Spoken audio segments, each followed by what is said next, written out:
Hey everyone, Captain Amazing here, and this week I was feeling horrible, so I didn't live stream. I'm not going to live stream probably for a few days. I just think it's too much. I've been having migraines and fevers, so today's the first day where I felt somewhat okay. So I did record these in a on my phone in bed. I was delirious. Cut me a little slack. Cut me a little slack here when you watch these. Don't be like, man, you played like crap. Like, I understand. I was in a lot of hurt. I was just deliriously trying to get through this as best as I can. Luckily, I did record it, so I could make content later. But just a little break, please. Just a little. All right, so let's see my opponent and what we were up against today.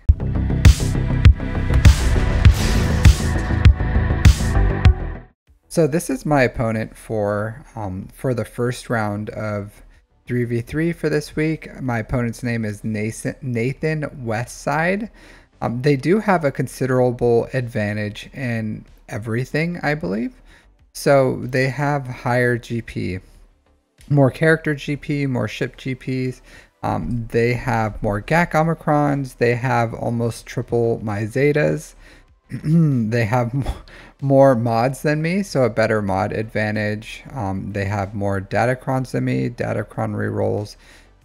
They have 8 GLs to my 5, because I did just get JMK. I did get him his ult and everything ready for this unlock. So the first time I'm gonna get to use JMK. Pretty excited about that. I still don't have like Maul gas up and running. And then I do, for some reason he is a little slower Profundity. It just probably doesn't have the 6 mods on there. But we're equal in ships. Probably has Marauder, and that's what they're Marauder and the Comeuppance or something, and that's where they beat me. And it's probably some other ships that aren't as notable, but that's the ship advantage. I don't have one. So an interesting battle. I don't think I didn't think this week. All my opponents are kind of like that, like just absolutely monster accounts. So let's see how I did. So this is a recording. I did cut it down up as a bit so we can see what's on the walls here. So we have Gungans, JMK, Tuskens. So we're gonna go into Third Sister here with Bane. I was not that worried about this. It's pretty reliable. With Set, they go all in on Set. I did have the Datacron where it increases his protection. So he does have that little bit extra of survivability where I can kill the ads. And then now I just have to work through Third Sister. So he dies after that cron activates once, not a big deal. And at this point, I just have to work through Reva. So it, for some reason, it does take quite a bit to get through her. She has really good survivability. So I'm just going to have to kill her with my big hits. I do keep ramping my health just to make sure that it's no problem and she's not going to get like a sneaky dunking on me or something. But essentially after I ramp like twice, my health pool is quite safe here. And now I'm just going to keep ramping that health pool, and then pretty soon, there you go, I just start one-shotting her, and I just have to kind of like cycle through that ability to do it a few times so that will kill her. So not a big deal. This match was pretty easy. The reason I did this against Third Sister is you can use Malgus, and I have Malgus available. It's just it's pretty messy, and it like there's worlds where it can fail. So I decided not to use Malgus here, and if I don't need to use Bane for like Leia, because there's sometimes if someone threw like all 8 GLs down or something, I would have to use Bane on Leia, and that would cause me to pretty much be forced to use Malgus. All right, so I went JMK here against Lord Vader. And this 3v3 season, I've been having a lot of issues with this. I think it's probably, maybe it's the team I'm choosing here. It's not enough. Maybe I should go with I think I'm probably, if I have to do this again, I'm gonna change it up, because I've been having a lot of issues with it. I get the sides out, and the thought process is I have a Datacron that reduces damage for Galactic Republic. If they have over a certain amount of turn meter, then they take less damage. And then I could keep feeding shock into dispelling his protection up. And then they have like good survivability and they take almost no damage from dots. I have cleanses with this team. So in theory, it works really well. But it lacks the juice to take out Lord Vader, because as you can see, he's at ult, and then he just like has that survivability and recovery, and then he just kind of like takes out my dudes. And yeah, and it's just an issue. It's an absolute issue because all these dots are causing him to have survivability. Which is, and as you can see, I'm not dealing any damage to this guy, like nothing, and he ramps quite beautifully, especially at relic 8 and 9. So I'm running into issues where I'm not having the damage to like kill him essentially. So as you can see here, I can ult. Maybe I should have and I did that because I just need more damage. But as you can see, like I'm running into an issue where he's just not dying. So and like that was a slight misplay right there. Again, like cut me a little break here. I felt quite horrible.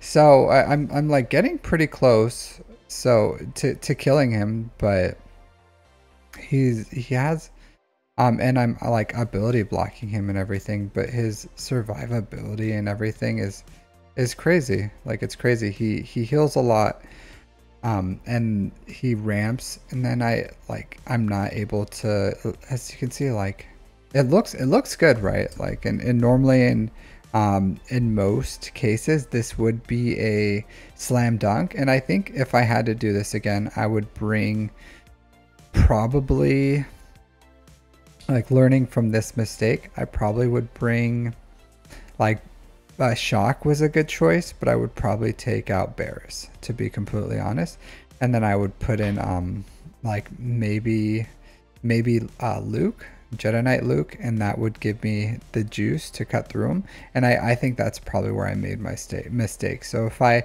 had to do this again, and keep this in mind, I've already played my second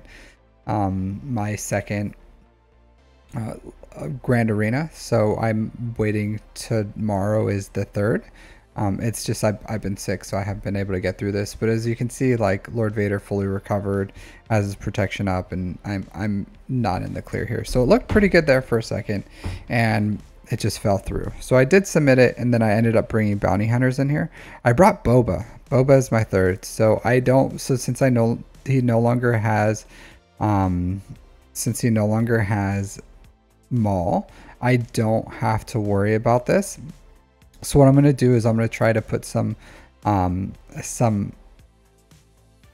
shreds on him, and then I'm going to try to allow him to get as many protection up as possible, and then I'm going to use Boba to try to kill him. And then this was a slight misplay on my part. I shouldn't have probably shouldn't have used that dispel on Grief's first one, because that took all his stacks away. So that was a misplay on my part. So I'm gonna try to keep building those stacks, and then just my normal damage is just doing a good amount. So at this point I'm like, okay, I'm just gonna have to like try to kill him normally through that dispel, and then boom, he does have 18 at this point, so that's a good amount. I'm gonna heal here and then try to do that. Almost kills him. So now I think I just need to work through him because he's almost dead. Dispel, and then boom, clean up. So one misplay, but it was still beatable. So next fight we have here is Raddus versus Dashon Chewie. Normally I would use Savage here to solo them, but with Gungans on the front wall, I have to use Traya against the Gungans because it's super reliable.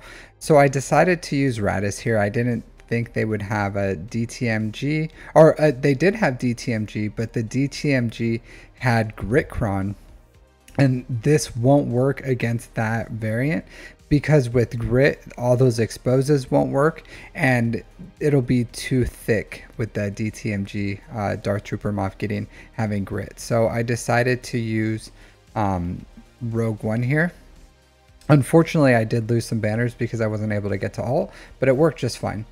So as you can see here, this is why I couldn't use Savage for that solo, because it does work quite beautifully, is because I wanted to use Traya against Gungans. Really easy. They didn't have a tank here, so I was able to isolate Boss Nash, but and then just work down the shield generator from there. So I'm going to throw this isolate on Boss Nash. I was just seeing who was there, because again, I'm like super headache and I'm barely functioning as a human being right now.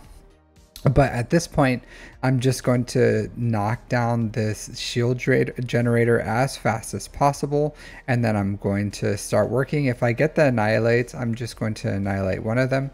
I don't remember who I chose as my targets. I think I did leave Boss Nass for last because he's not really doing much when he's isolated. He's just kind of like laughing to himself and just keeping himself alive, which is not that useful for the team, to be completely honest. So I'm just gonna, I think I'm gonna start working down the Boomadir. I think I'm scared of him more than Tarples for whatever reason. They're both kind of similar in damage in my opinion. So just, yeah, kind of just working through them one by one. Just trying to get through them. I'm going to put this on boss, reset, just lower Nihilus's cooldown so I can kill someone. So, and then I'm pretty sure since I'm already kind of working down the Boomadir, I'm going to kill Tarples over here. There you go. Yep. And then I'm going to keep working on this Boomadir. Keep him down. So it's very, very reliable. I know some people say Savage lead works or is super reliable. Maybe it does, or maybe it makes a difference when they have Jar Jar or something. But I've noticed like Traya lead works just fine too, and I've been using that. So if you guys want to tell me in the comments why you use Savage, maybe the extra survivability or something really does help, and maybe Traya's isn't that big of a deal. But Traya's been okay, a-okay, no issues. The big thing is just the 2 Omicrons for Traya and Savage. I do wish I could have used Savage somewhere else, but reliably taking out Gungans, hey, that's a win in my book. And then just boom, annihilate Boss Nass and moving out from here. All right, so these don't have an Omicron. Like, there's no Omicron here. I don't know why he put Tusken Raider with no Omicron, but I did end up using just Jedi Knight Revan with Jolie and Grandmaster Yoda. So pretty straightforward. Sometimes Yoda will get stunned because he has some like turn meter stuff going on, but I'll just take them out. So I do take out the damage dealers first. Even the Raider, as you can see, like he's still chunking out and doing some good damage. So I was like, you know what, let me at first I was like, oh, I'm gonna take out the Chieftain first, and then I start noticing just how much damage that Raider is doing. And I decide, you know what, I'm going to take out that Raider first because he starts, yep, I think at that point I was like, yeah, I'm just going to start taking out this Raider. When I noticed he started chunking out Jolie, that's when I was like, okay, this guy's now taking my banners. And I will not stand for that. I will not stand for my banners being taken. So I'm trying to avoid using abilities that feed turn meter to Grandmaster Yoda because I don't want him stunned. And then I don't want to feed... I don't want to feed momentum to the enemy team. So that's why I'm not using the abilities that I normally would for Grandmaster Yoda, like his first special and his third special. But using the mechanics of when they assist, they gain a lot of protection up. That's how I'm trying to get my protection back for this team, to recover as many banners as possible without feeding momentum to them as well. So it's working out okay. They're getting a lot of dots here, and that's why you don't want to like feed turn meter to your team. I decided to get protection up to try to get some a little bit of a buffer so I can start recovering some of this protection, and then I need to start attacking out of turn with this team to start getting their protection up. But I wasn't able to recover all the banners. I still lost one on Revan, but not a huge deal. So Leia, I've been using I've been using Reva, and this is a strong Leia with the protection up cron where she heals her protection, and then boom, now she has like 50% more protection, tons of defense on this cron as well. So this is a thick Leia. And I've been facing some tough Leias like this round, and I'm sure a lot of people have, but Reva has been super reliable in taking them out. I would say it's a good way to go. But I'm still, I probably could have took out Drogon here, but I'm trying to take out Leia as fast as possible. Usually Drogon will die from AoEs or from counterattacks, or so I'm not too worried about it, but I'm trying to do as much damage as possible to Leia because she's so thick, like so absolutely thick. And then as you can see, these guys are pretty much gonna die to counterattacks there. So not a huge deal to me. You guys can, if you want to, take out the sides. As you see, they have, once they have death mark, it's up to you. I tried to keep her ult as minimized as possible, and then as you're gonna see here, like she's gaining just a little bit of protection as she's going, and she's just surviving. And at this point I'm like, oh man, am I even gonna like take her out, because she keeps countering and healing and gaining just a little bit. So super annoying. And then boom, I'm like armor shredding her and everything, and she's still surviving. I'm like, man, am I gonna like lose this on you know, at the 1 yard line? Is she gonna like pump through my team? So I try to take off that her retribution there, and as you can see, like, man, she's surviving. She's just holding on in there. And then I get this, boom, they both die, and I win with horrible banners. So still a win. A win is a win. So these Rays have been pretty strong too with support crons. But if you have, all you need is that good level 6 with Star Killer, and you're in business. So as you can see here, once you start critting, oh, you do so much damage with that good level 6 where you attack again and deal true damage. So it's really reliable here. As you can see, I'm gonna rip off all that, and then once he goes, like, and this is very common, like you go, you as you can see here, so after so a key thing here, what I try to avoid is getting her to do 2 whirlwinds back to back, because that's how you lose Palpatine. So that's why I'm not gonna take the JTR into damage immunity. So that's one thing that is a lot can make you lose here, is if you get back-to-back whirlwinds and then they kill your Palpatine. So at this point I'm pretty safe. Ben Solo took a turn, he's out of damage immunity. Rey is almost dead, so I'm going to do some turn meter shenanigans here to try to, I did get stagger on Rey, which was pretty nice. Pulled her turn meter off, get Ben killed, and then boom. Now it's an easy win. So really happy with what happened there. So I didn't have to deal with a Rey ult. Super smooth. And now I just have to wait for JTR to come out of damage immunity. There you go. And then rip those buffs off her and then kill her. Boom. Oh man. There you go. So really smooth, really easy. Level 6 attack cron works really well.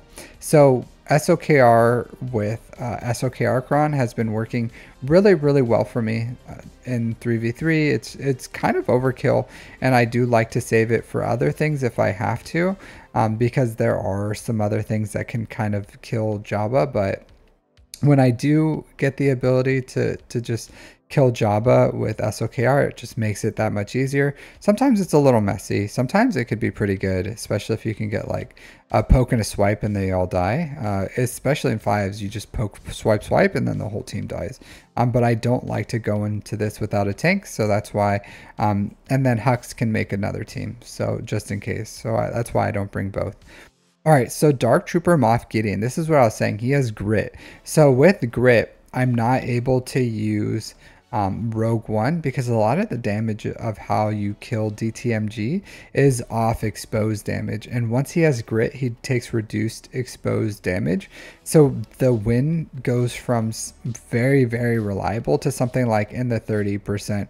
So I was like, okay, I'm not going to do that, so I ended up taking just Jabba against this. So grit does, the Rancor does not care about grit, the Rancor just you know, eats all. So I decided to use Jabba for that. At this point, I'm just kind of like building my ult, getting some more thermals out there, attacking to the thermals, so I can get my my payout. So it's not that big of a deal here. It's taking a minute, so with all that grit, I'm not going to be doing any damage to DTMG, which is fine.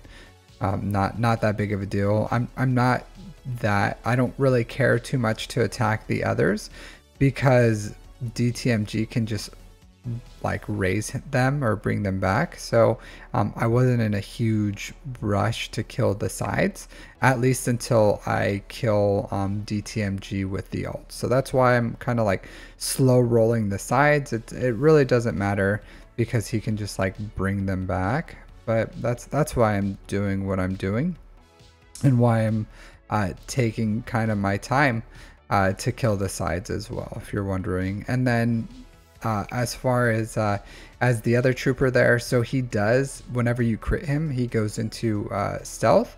So that's why you can't scout trooper. So that's why you can't like keep attacking him, because anytime you crit him, he jumps into stealth. But easy kill once they're all dead. Alright, so I did get to use my JMK for the first time here, so I was really happy. Not too great of a team to use it on, but I was able to insta-kill Rex, and then kind of just like work down fives and from here. So as far as breaking my JMK's cherry on a team, this was super fun just to finally get to use it. I've only been using him in arena, because I pretty much just unlocked him, and it's just for the mirror, the JMK mirror. But this has been this was, you know, a fun little use for him to just like beat an easy team without any worries. So pretty quick battle. Boom, 57 banners.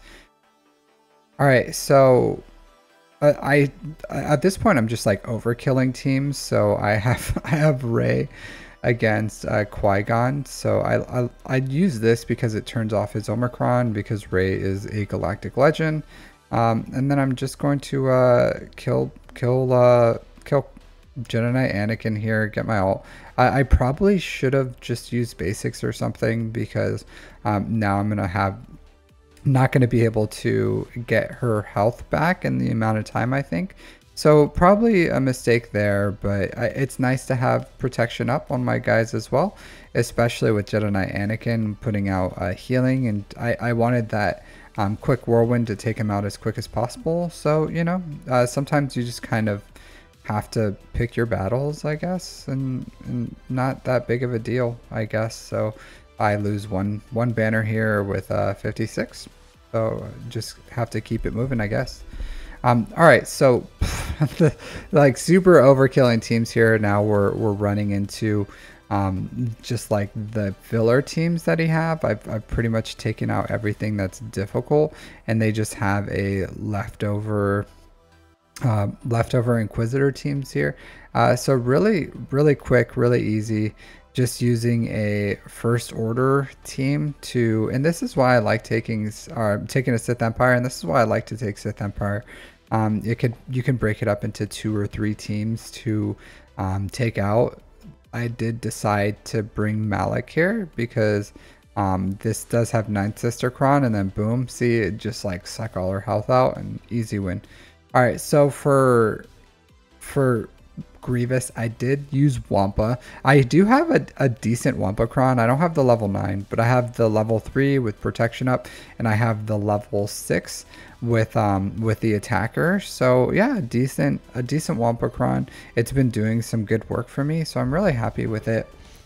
It's no complaints. Maybe I'll take it up to level 9 here next week, but all in all, it's doing everything I need it to do at just level 6. So easy 59 banners here. All right, so here I'm just going Jedi against Nute Separatists. So this is the variant that's pretty good against Qui-Gon because they have they have the B1 stacks, Nute recovers, and then Jango has an extra life. So even if you get the big hit on Anakin, everyone survives or revives, and then you can kill them. So this is a good offensive team. On defense, it's okay. I probably could have took a better third than Bastila, but I was just like, hey, what's a decent Jedi? And then I took Bastila. But Jango over here is being difficult. Nute is, for some reasons, pretty thick, actually. So as you can see there, she died. But luckily, Jedi Knight Luke and Hoda are pretty much a team on their own. They're very, very strong, and that's pretty much the package team you get whenever you unlock whenever you unlock Jedi Knight Luke. So pretty easy. I'm not going to worry about paying my extortion. He's probably like, dude, I have pics of you kissing your sister, and I'm gonna say like, hey, whatever, dude. You know, we didn't know. So Jedi Knight Luke doesn't worry about extortion, so he just takes care of business, puts that lightsaber to face and tells him to extort that. So easily, once I kill Jango here, Jango is the threat because if he starts like killing people, he gets his bounty hunter resolves back, and then he can be difficult to kill. But once I did that, I'm just have to work through these B1 stacks, so not too hard. I'm just going to try to keep foresight up, just keep whittling down these stacks. This is why I did it at the end too, is because he does have good healing abilities, like he does have good damage, and the more you reduce his stacks, the less effective he is. But as you can see, it takes a long time to kind of like whittle these things down, especially if you don't have GG to kind of help whittle them down. Because he damages them. So that's why it's best to just like wait until the end to do it, and then boom, can just easily take him out here and get the win. All right, so for this, I decided to use Malgus with Grit Cron, and Grit with Malgus is good. As you can see, I'm like doing 167k dunkings. That's some fatty dunkings, and then he gets some protection up. That protection up is based off his health. So all in all, like really effective. I probably could have took Malgus in here solo and just like dunked on them, but I do like taking in just like if banners aren't an issue for the win, because I don't think it's going to be a tight banner win, then I do like to just take in a full team. When I think it's going to come down to like efficiency, at that point, that's when I'll do like the solos and everything. But at this point, I think my strategy is to just beat him through stonewalling, not just not through specifically efficiency. But as you can see here, they really can't do anything to me. Malgus is just absolutely tearing through them. So really effective team. And again, this is why I like taking Sith Empire, is because they can make up to like 2-3 good teams. All right, so now I'm at ships. This is the only thing I'm really worried about, is the Leviathan, 7-star Leviathan. There is a Sith fighter, so there's some RNG here, but it still can be pretty good. So I'm doing the standard opening that you do with Chimaera for this counter. I'm gonna stun this B2.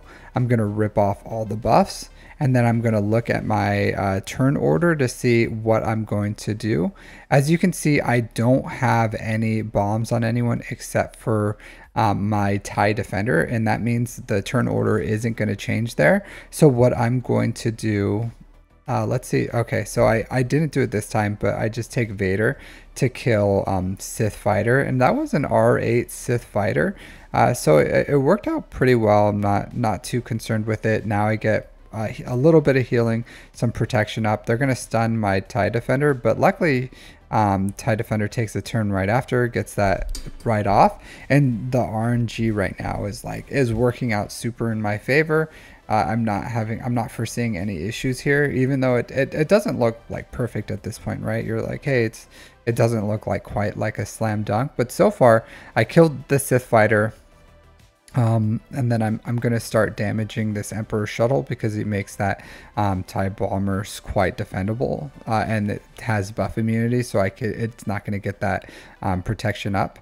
And then I'm going to heal my TIE defender, kill the bomber, and then boom. At this point, we're sitting quite pretty, and we're able to easily clear the rest. So really good RNG here. Pretty happy with what happened there.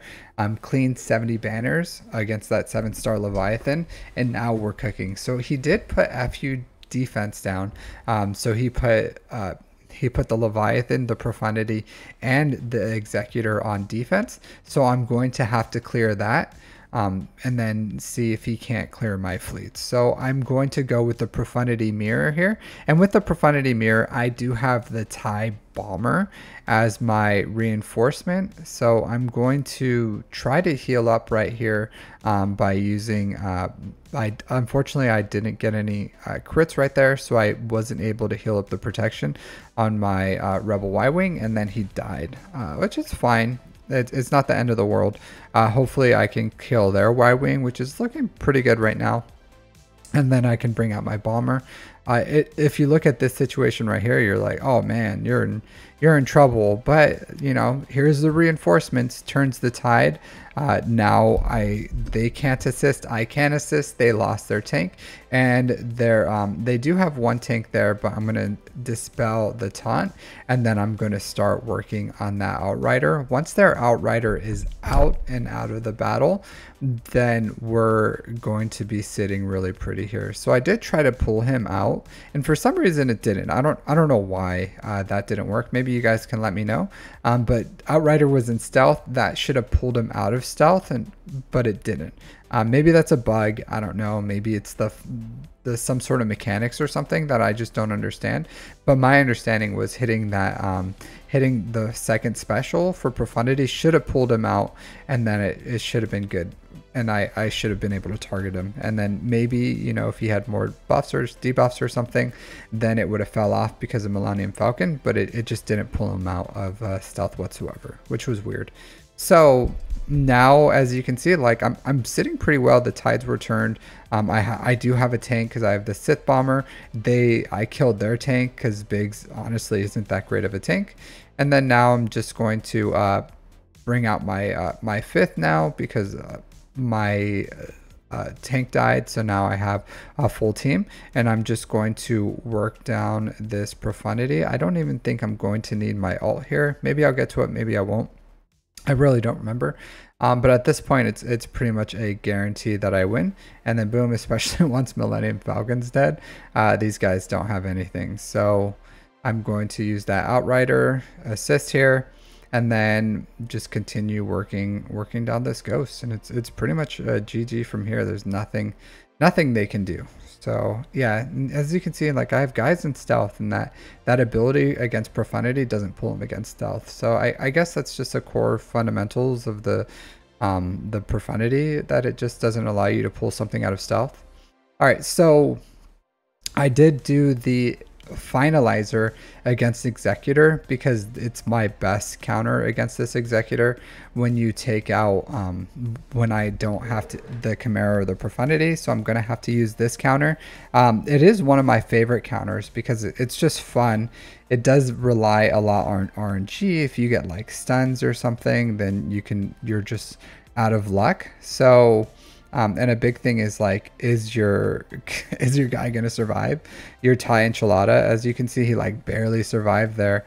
And I got the ability block on Xanadu Blood, so now I'm going to push turn meter, kill out, or ability block on Houndstooth, sorry. But they did kill my TIE Enchilada, which does run into issues later. At least I did kill the Xanadu Blood at the worst case. So now I do have to bring out this SF TIE Fighter and keep Houndstooth still under control. So I'm going to do this ability block, hopefully stun. I got it. Now I have to start working through this IG 2000. So I'm going to turn back, and then boom, get an AoE, kill him out. So we're not out of the woods yet. we 100% could still lose this because we don't have a tank. That they have decent relics on them. So I'm going to try to stun the Houndstooth here. I didn't get the stun, but either way it would have been dispelled. And then sometimes that's where you can run into problems, but that being able to get the ability block there, really useful. Otherwise we'd be stuck behind the Houndstooth. So at this point I am going to bring in the Ebon Hawk because I do like his ability. So I'm not going to use his second special. I'm going to try to stun here. It doesn't land, which isn't good, even though it doesn't have tenacity up. It is what it is. And unfortunately he's ability blocked. So I wasn't able to rip all of those buffs off him. But I am able to, like I'm looking, okay, let's crit hit immunity. So I used basic here because I knew I wasn't going to be able to do much. I got buff immunity on him, but it still doesn't help. And he's still, this guy's still under, my shuttle is still ability blocked. And that really was a huge deal to me. So I'm going to be able to assist here, hopefully kill Slave 1. Not quite yet, but I was able to stun him. So I'm just going to, I think, basic here to finish him off. And luckily at this point, like Houndstooth hasn't been able to taunt, or he has been taunting, but hasn't been that big of a deal. So my TIE Silencer is like living on a dream here, but I'm gonna bring out my first order TIE fighter to hopefully just put another target there to see if they can target someone other than the TIE Silencer.